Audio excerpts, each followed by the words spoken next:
welcome back with some more behind the scenes action for the School of Moxie podcast, which is premiering the week of August the 28th to September 1st. You can now subscribe to the podcast on all of your major platforms. A lot of you loved the last video to peel back the curtain of how and why I've made certain choices in the production of this podcast. And so today I'm going to share an unexpected lesson which finally came through on my recent trip to Nice, France, where I recorded more guests for this first season. It's a lesson that really stuck out to me because I noticed how many questions and comments I was getting related to investment in high quality outcomes rather than using bootstrapping methods. Some of this I think will seem obvious to you, but most of it is going to touch on a part of yourself that you might be ignoring or sacrificing at the expense of your business growth. So we're going to look at this today through the dual lens of the sensible and the woo. So let's get into how we can earn energetic winnings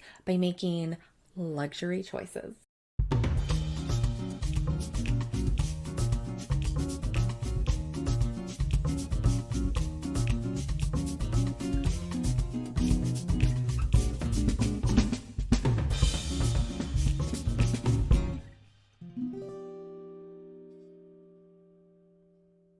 When I'm recording this, we are fully into Leo season, and I'm a Leo sun and a Leo moon. I have so much Leo elsewhere in my chart. Basically, I'm a cat stuck in a human's body, so I feel very attached to the archetypal energies of Leo season. I feel like Leo season gets a lot of stereotypical judgment calls, and they can be a lot of fun because they're true to a certain degree, but the aspect about Leos and luxury is just something that I really want to articulate this week.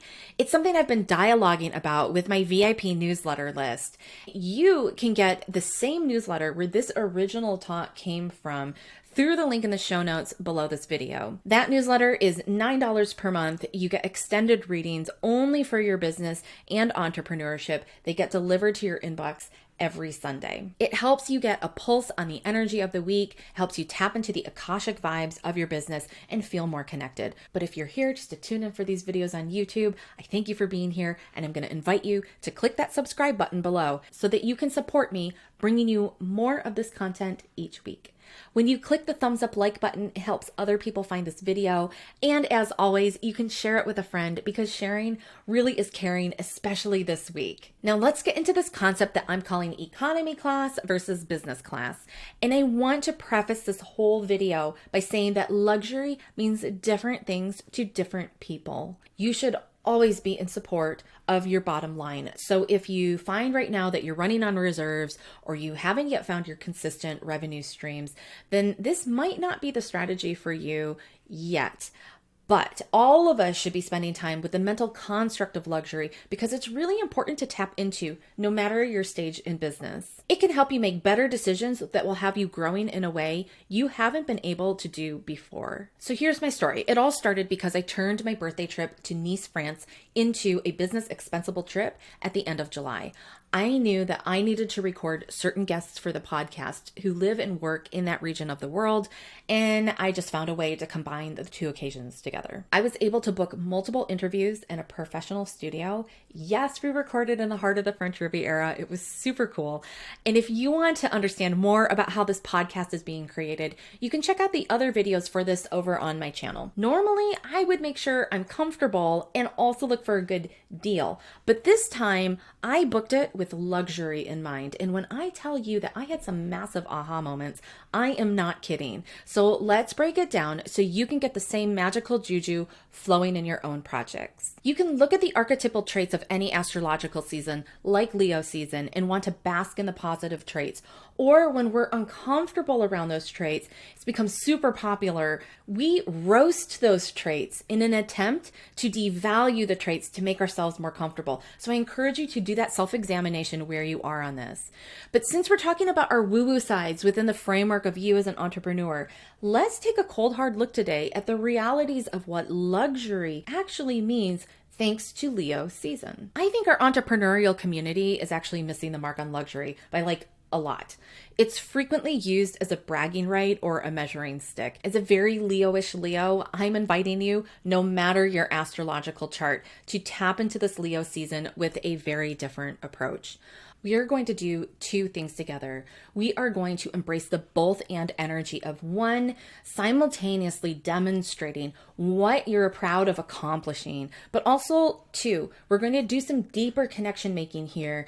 Rather than pursue the feelings of creature comforts, luxury, attention, and glamour, what if you pursued the archetypal natures of Leo through the CEO lens of ROI, or the return on your investment? Material things are just things, and money is just a tool to help us transfer energy.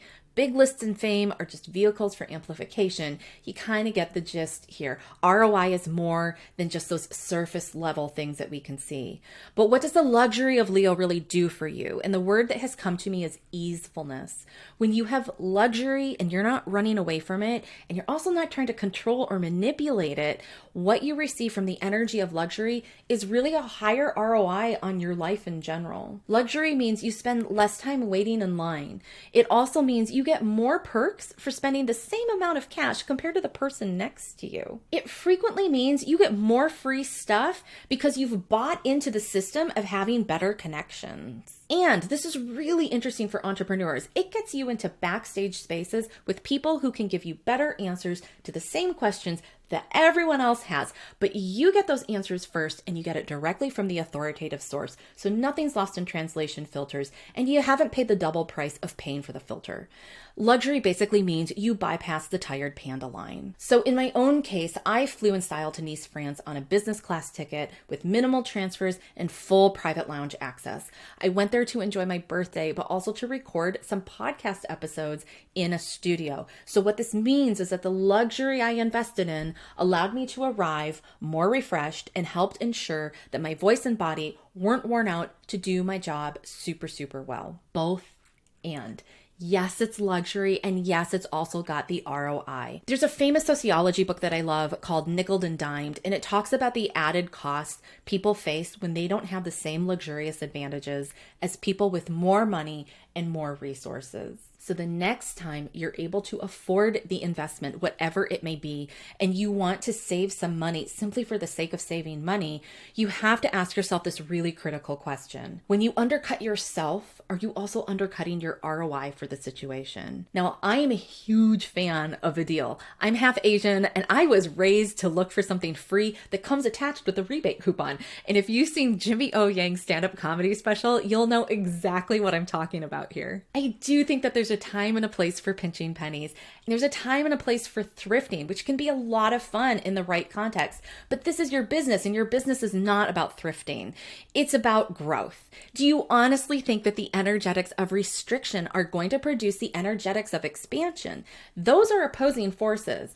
And the energetics of expansion, they also come with a shadow side that I notice many of my audience members, which might be speaking to you right now, are so afraid of activating that you'll choose restriction to maintain what I call with my clients good girl status. I think that the entrepreneurial community has sold many of us on a shadow aspect of luxury, which is about appearances rather than true ROI. It doesn't matter how big someone claims their bank account is. If all that real estate or those large launches are more about good stage performance rather than a deeper connection to the ROI factors, it's not actually luxurious. It's kind of like carrying around a fake Louis Vuitton handbag. And let me tell you, Leos, we don't do fakes. I think this is worth a really good noodling session this week.